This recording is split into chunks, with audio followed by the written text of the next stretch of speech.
চা বাগানের শ্রমিক মালিক কর্তৃক শ্রমিকদেরও বেতন হচ্ছে না, স্টাফদেরও বেতন হচ্ছে না।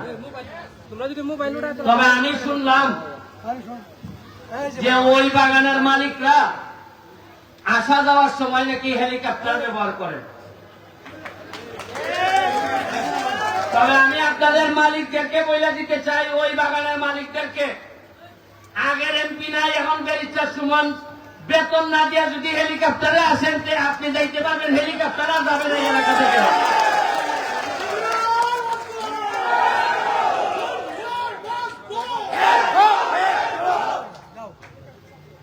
লোক ঠিক করেন যে হেলিকপ্টার কিনার লোক আছে কিনা, এটা দেখতে করে শ্রমিকদের দান টাকা দেওয়া যাবে।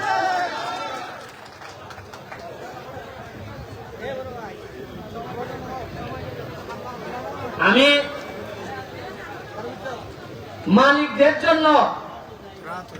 মালিকদেরকে বাঁচানোর জন্য মহান জাতীয় সংসদে জানি যে মালিকরা না বাঁচলে শ্রমিকরা বাঁচবে না। মালিকরা 100 টাকা কেজি যদি চা বিক্রি করে আর 100 টাকা 1 কেজি চাতে যদি 200 টাকা খরচ পড়ে, প্রতি কেজিতে যদি 100 টাকা লস হয়, তাহলে কি এই মালিক টিকবে? আর মালিক না টিকলে কি শ্রমিককে কোনো টাকা দিতে পারবে? ভালো লাগতেছে যে মাত্র 2 মাসও হয় নাই, মাননীয় প্রধানমন্ত্রীর সামনে দাঁড়াইয়া সাহস করে বলছিলাম যে মাননীয় প্রধানমন্ত্রী, মাননীয় স্পিকার, এমন এক দেশে জন্মাইছি যে দেশে উদ্যোক্তা চেয়ে দালালের দাম বেশি।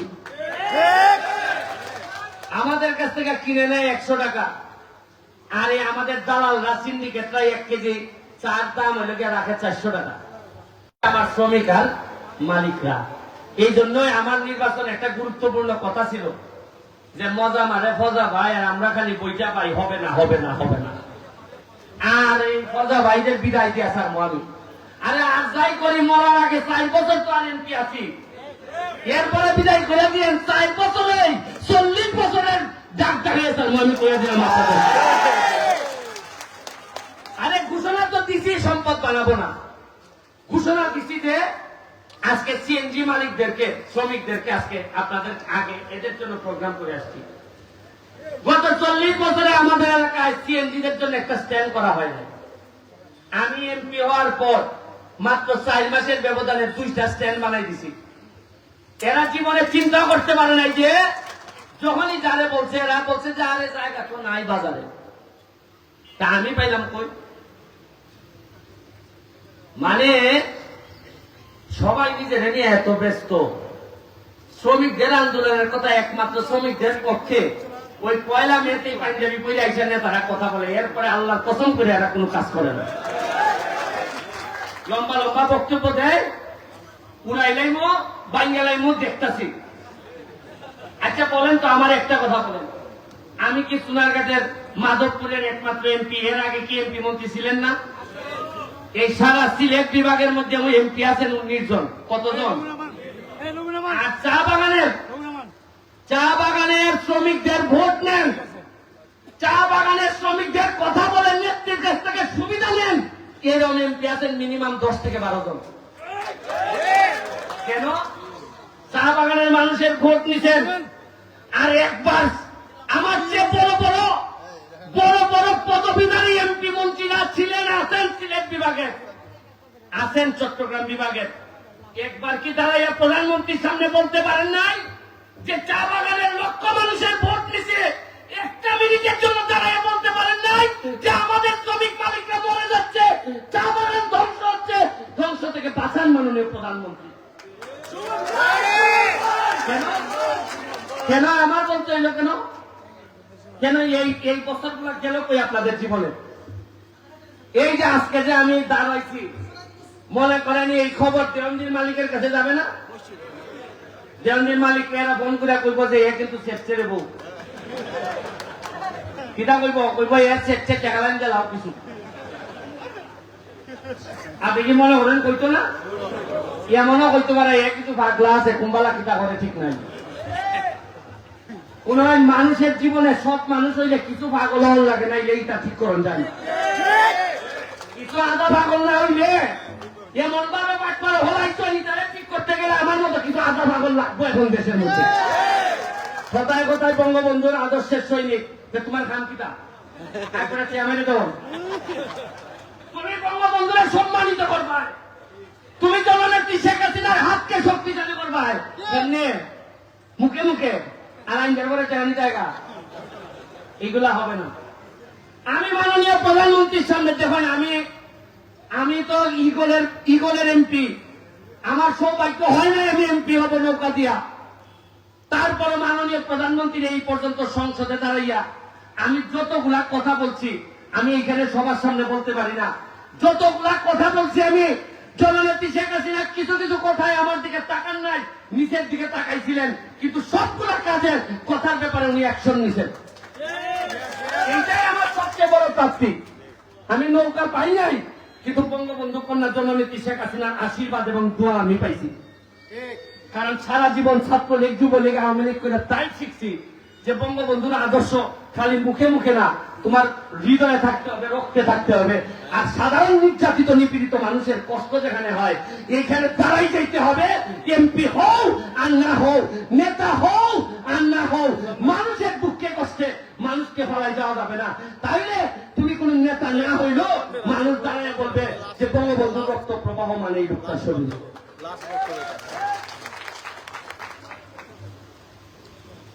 শুনেন, 100 টাকা করে চা পাতা বিক্রি করছেন, আমি বক্তব্য দিছি 2 মাস আগে, কেমনে মাত্র 1 মাসের ব্যবধানে কেমনে 400 টাকা হয়ে গেছে? কেমনে হইল? আমি কি জাদু জানি না? খেদায় জাদু করছে। 15 বছর ধরে হইল না। আমি বক্তব্য দিলাম সংসদে, আমি কইছি যে খামড়াই দিব কিন্তু তোমরা। আমি যে তার আগে তদবির করি, আমার এলাকার খাম দেও, আমার এলাকার উন্নয়নের বরাদ্দ দেও, জানি আমি ফোন করে কই বাইরে আমার এলাকার বরাদ্দ দেও, আমি নিজে টেহা বানাইতাম না, আমি কোন দুর্নীতি করি না, তবে অত তার বড় যদি বরাদ্দ না দেও তে খামড়াই দিব। আমার আবার খামড়ানির অভ্যাস আছে। শত্রুকের যদি একটা দাঁত হই না থাকে তো খের শত্রু, আরে শত্রুকের খামর যদি ঠিক মতো না বয় তো খের শত্রু, অসৎ লোকের দাঁতের যন্ত্রণায় তো বাঁচি না। এই 1 মাসের ব্যবধানে যদি অত টাকা বাড়তে পারে, তাহলে এর মানে বাড়ানি সম্ভব আছে? যদি বুঝতাম আমি অত কথা কইবার পরে 1 টাকা বাড়ছে না, তে বোঝা গেল এরা নাই। এর মানে হইল গিয়া বাংলাদেশটারও বঙ্গবন্ধুর সোনার বাংলা বানানো সম্ভব যদি এইসব পাটপাতদেরকে ঠেকানো যায়।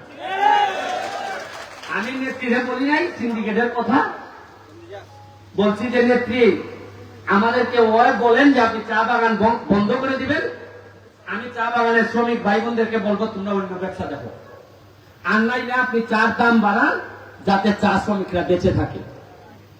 আপনি চিন্তা করতে পারেন, এইবার চা বাগান যদি না বাঁচে, কর্মচারীও বাঁচবে না, শ্রমিকও বাঁচবে না। আরে চা বাগানে যারা কর্মচারী আছে, আমরা সব তো শ্রমিকের মধ্যেই পড়ি। শ্রমিক ভালো, আমরা শ্রমিক না, হয়তো একটু অফিসার করে এমপি হিসাবে, আমি কি শ্রমিক না? আরে আমি তো বেতন পাই 1,70,000। এটা আগে জানছেন কোন সময়? বোঝা যায় এমপি অকল আগে এমন ফাইন ঘুরে একটা বোঝা যায় এরা সব আমরা জানে তাল করে দিতেছে। হারি সভ্য না। আমি রাজনীতি করতাম, আমি কোনোদিন জানছি না এমপি হলতে যে অত টাকা বেতন পায়। আমি রাজনীতি করছি এত বছর, আপনি জিজ্ঞাসা আমার এলাকার যারা রাজনীতি করে কয়জন লোকে জানতো এমপি হিসাবে বেতন পায়? সারা বাংলাদেশের মানুষ জানে না। এর মানে কিভাবে আমরা অন্ধকার রাখতে এরা কাটিং কাটিং করে দিতেছে। মাত্র 3 মাস হয়েছে 29 কোটি টাকা বরাদ্দ পাইছি। কেমনে পাইলাম? আগে কি পাইছে না? না এবারই দেওয়া আরম্ভ করছে। পয়সা এটা তাল কি আগে আমার আম্মার মানুষ মেহমান আইলে করো যাইবার সময় কইতো তোমার গুলালা কইব, এই সময় আমি ধরেন একটু খেলা গেছি গা, হয় তোমার কিছু আনতে না মিষ্টি নাও 100 টাকা সালামি বা খোলাটারে দিয়ে খাইলি বলে। আর আম্মা কিটা মনে করে নিচে হাঁটা করবো বা আম্মার একটা চাইনে রয়েছে শাড়ি আর দিতা না দেখা ওটা পরে দি মনে। আর আমার মার তাল দর্শন এমপি হচ্ছে পরে জীবনে নেত্রী শেখ হাসিনা যে টেকা দেয় এটা শাড়ি প্রেক্ষা কয়েক বলে দিবনে গো লাগলে দিবনে, কিন্তু এটা তো মা বিপদে বললে মাই দেখবো, কিন্তু তুমি তো মা না গো, তুমি লাগে দুষ্ট গো, তুমি পুরা খাইবার লেগে ইচ্ছা আমার হইছো না তুমি। যাই হোক, আমি আর এমপি না থাকলো খাম সাইডে রইতেছি পয়সা, আপনারা বাকি জীবন শান্তি ভাইয়া যাইবা। আর এমপি বেশি দিন তখন উচিত না, আমার 12 কেজি ওজন কমছে। মানছে আমার আগে ওই যে এমপি লেভেলের বিরাট আরাম, খালি খসি মুরগি খাওয়ান যায়। আমি দেখি খসি মুরগি মানুষের চা খাওয়াইতো, আমি তো সময় দিতে পারি না। এরপরেও নয় শাড়ি আইছে এই বাড়ি তো প্রধানমন্ত্রী শাড়ি পাঠাইছেন, আগে জীবনে কোন ঈদ শাড়ি কেউ বুঝছে, এরা নিজেরা পাঠে 50-60টা বাচ্চা হয়। আরে উনি মানবতাবাদী চেয়ারম্যান, কি পরিমাণ শাড়ি পেটতেছে, এটা আসলে শেখ হাসিনার শাড়ি তার বাবে ভেলে পাঠাইছি। এইবার আমি পাইলাম 700 শাড়ি আর পাইছি কিছু লুঙ্গি। আমি ফেসবুকে লিখে দিছি 700 শাড়ি উনি পাইছি। এখন দেখা যায় মানুষের বাড়িটা দিয়ে 30 বছরে জানলাম না শাড়ি যায়, এটা শাড়ি তো আনছি না নি আইন মানুষের বাড়িতে বলছি যে তোমরা বাচ্চা লাও দীক্ষা এটা যারা আমার দেখতে পারে না এরাও গাড়ি ভোট করে 700 শাড়ির মধ্যে 2টা লাগছে ব্যারিস্টারের বন্ধুর বউরে। আল্লাহর কসম আমি বলেছি নি, আর এমন ভাবে নিউজ করে বোঝা যায় বন্ধুর বউর সাথে আমার যোগাযোগ আছে। ওটা শাড়ি দিয়া এবার আমি সিদ্ধান্ত নিয়েছি নেত্রীরা কইল আর শাড়ি দিও না, লুঙ্গি দেবো। শাড়ি দিয়ে আমার অত যন্ত্রণা যেহেতু হয় সেখানে লুঙ্গি আর মুখিটা কইল আপনারা এমন বিপদ আছে আমি এমনি জানি। এরপরে আমার সাথে যারা থাকে, আমার যখন ভাই নাই বোন নাই, আমার বাপ নাই মা নাই, কেউ দেশে নাই, আমার চাচাও নাই শাস্ত্র ভাইও নাই, আমার কোনো আত্মীয় স্বজন নাই যে এখানে সাদাবাজি করতো ক্ষমতা দেখাইতো। যারা আছে এরা লেগে আরেক বেড়ান্তের গোলাগুলি এরা আমার লেগে কাজ করছে, এমন চাল ধরছে। আমার সাথে যারা আসিল খান কাজ করছি এরা বোঝা যায় কুমারী পূজার মতো কুমারী উঠছে নিতে লাগতো। কিরকম আগে আমি জানতাম না, কুমারী পূজার পেলে যে কুমারী হয় তার বেলে আর বিয়া হয় না। তা আমার ওখানে যে তাল ধরছে আমার সাথে যারা কাম করছি এরা কুমারীর তাল ধরবো, যে এরা আর খাইতে হারতো না, কন্ট্রাক্টারে নিতে পারতো না, বাজার চলতে পারতো না। এরা কিছু লোক আইসে সারা দেশ থেকে কেমনে আমার মোবাইল নষ্ট করিয়া ইটা হয় না ব্যারিস্টার সুমনের কাছের লোক, এটা কাছের লোক তো আমার সোনার মাধবপুরের সবুজ আসো অবধি সবটি কাছের লোক না। যাই আপনারা আর দুঃখের কথা বইয়া লম্বা করতাম না, তবে একটা কথা মনে রাখুন, যে পানি দিয়ে গোসল করে সে জামা বদলায়। আরে আমি সেই এমপি যে ঘাম দিয়ে গোসল করতে শিখছে, আমি ইতিহাস বদলাই আসার আমি কথা দিয়ে যাচ্ছি। আমি ধন্যবাদ জানাচ্ছি আমাদের সোনারঘাট প্রশাসনকে এরকম সুন্দর একটি আয়োজনের জন্য। আমি আমার সভাপতি, আমার খুব কাছের মানুষ, সাধারণ সম্পাদক যারা এখানে আছেন, আপনারা কেন্দ্রীয় নেতৃবৃন্দ, আপনাদেরকে ধন্যবাদ জানাচ্ছি যে আপনারা সোনারঘাটকে আপনারা নির্দিষ্ট করে দিচ্ছেন যে এই জায়গায় আপনারা প্রোগ্রাম করবেন, আমাদেরকে আপনারা সম্মানিত করেছেন। সোনারঘাটের মানুষের পক্ষ থেকে আপনাদেরকে শুভেচ্ছা এবং অভিনন্দন জানাই।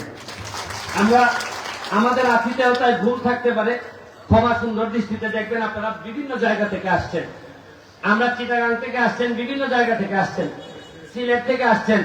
আমরা হয়তো আপনাদেরকে ওইভাবে আতিথেয়তা দেখাইতে পারতেছি না, তবে আর বেশি দিন না, আমার 1টা বছর সময় দেন, দেখেন আমি এই সোনারঘাট মাধবপুরকে কিভাবে আমি পর্যটন নগরীতে রূপান্তরিত করি। আপনারা দেখে আনন্দ পাবেন যে কি বানাই দিচ্ছেন।